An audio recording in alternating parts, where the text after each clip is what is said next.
아불카셈이 누명을 쓰고 다르다네와 이별하다. 왕이 화난 얼굴로 뛰어들어왔다. 검은 피부의 환관들이 횃불을 들고 뒤따라 들어왔다. 방금 어떤 남자랑 있었느냐?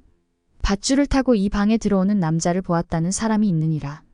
게다가 밧줄까지 증거로 입수했다. 그녀는 당황해서 한마디도 대답하지 못했다. 만약 그녀가 대담하게 말대답을 했더라면 왕의 분노는 더욱 커졌을 것이다. 왕은 녹이 띈 목소리로 명령을 내렸다. 이 방을 샅샅이 뒤져봐라. 그 무도한 녀석은 내 복수의 칼날을 결코 벗어나지 못할 것이다. 환관들은 즉시 왕의 명령에 따랐다. 그들은 금세 나를 찾아내고 나를 옥좌 밑에서 끌어내어 왕의 발 아래로 끌고 갔다. 정말 대담한 놈이로구나. 이 카이로에 너를 위한 여자가 단 하나도 없더냐? 그래서 내 왕궁을 능멸했느냐? 나는 두려움 때문에 거의 정신을 잃을 뻔했다. 아마 나 아닌 누구라도 마찬가지였을 것이다. 나는 아무 대꾸도 할 수 없었다. 그럴 용기조차 없었다. 나는 왕의 발 아래 무릎을 꿇고 죽음을 기다렸다. 왕이 칼을 꺼내 들고 내 목을 겨누었다. 칼이 내 목을 내리치려는 순간 흑백 혼혈의 늙은 여인이 왕의 칼을 가로막고 나섰다. 폐하, 뭘 하시려는 겁니까? 이 못난 인간을 상대하지 마시옵소서. 이들의 더러운 피로 폐하의 손을 더럽히지 마소서. 땅조차 이 자의 시체를 받아들이지 않을 것입니다. 이 자들은 땅에 묻힐 자격도 없는 인간들입니다. 하나는 폐하의 명령을 능멸했고 하나는 폐하를 배신했습니다. 이들을 나일강에 던져버리십시오. 물고기의 밥이 되도록 나일강에 던져버리십시오. 왕은 그 충고를 받아들였다. 우리는 환관들에 의해 손이 뒤로 묶여서 종탑 위로 끌려갔다. 그리고 나일 강물로 던져졌다. 높은 곳에서 떨어지면서 아찔하기는 했지만 나는 급히 정신을 차리고 손에 묶여진 밧줄을 풀었다. 나는 헤엄을 잘 쳤기 때문에 왕궁 반대편 두까지 건너갈 수 있었다. 위험에서 벗어나자 죽음이란 공포심 때문에 완전히 잊고 있던 그녀가 생각났다. 사랑의 열정이 죽음의 두려움을 압도하면서 나는 다시 나일 강으로 뛰어들었다. 강물의 흐름을 따라 헤엄을 쳤다. 밤의 어둠에 익숙해지면서 사물을 어느 정도 식별할 수 있었다.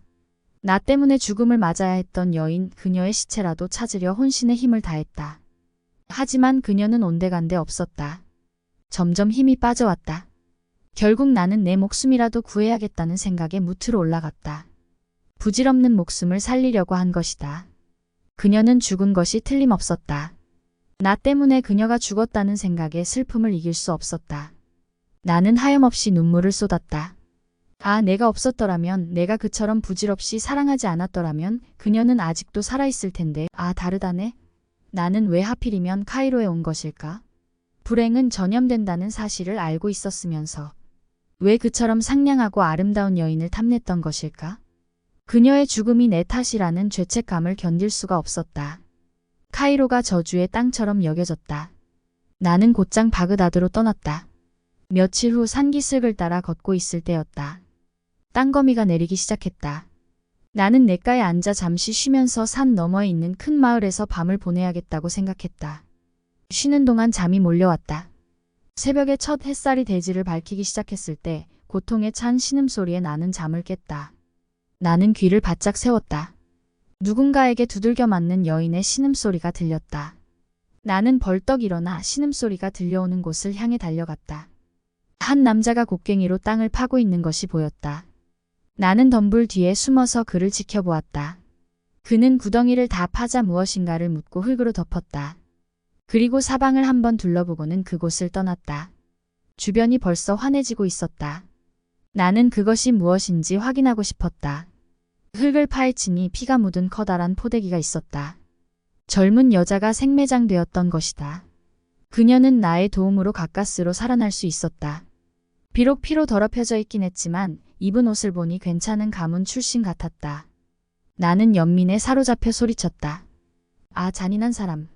대체 어떤 인간이 여자를 이처럼 생매장할 수 있단 말인가? 천벌을 받을 거야. 그녀가 가냘픈 목소리로 말했다. 온 날 살려줘요. 당신이 신이 있다는 걸 믿는 사람이라면 내 갈증을 달래줄 물을 떠다 주세요.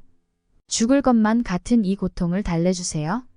나는 곧바로 샘으로 뛰어가 터번을 벗어 물을 가득 담았다. 그녀는 쉴 새 없이 물을 받아 마셨다. 그리고 눈을 뜨고 나를 쳐다보았다. 때 맞춰 나를 살려주려 왔군요. 내 피가 멈추도록 도와주세요. 이까짓 상처로 죽지는 않을 거예요. 제발 날 살려줘요.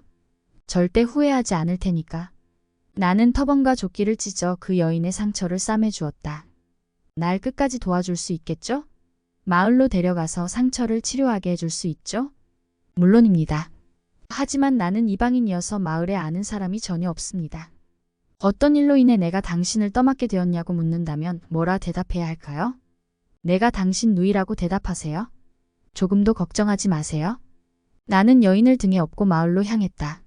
한 여인 숙의 방을 잡고 침대를 준비하라고 이른 뒤 의사를 불렀다.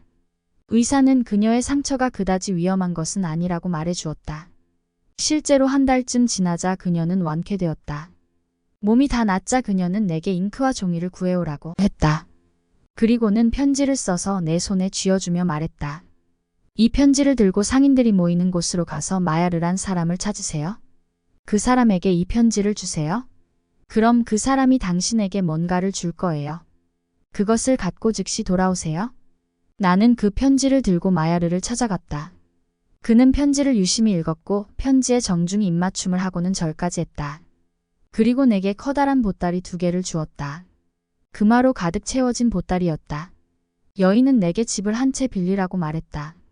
우리는 집을 세내어 그곳으로 거처를 옮겼다.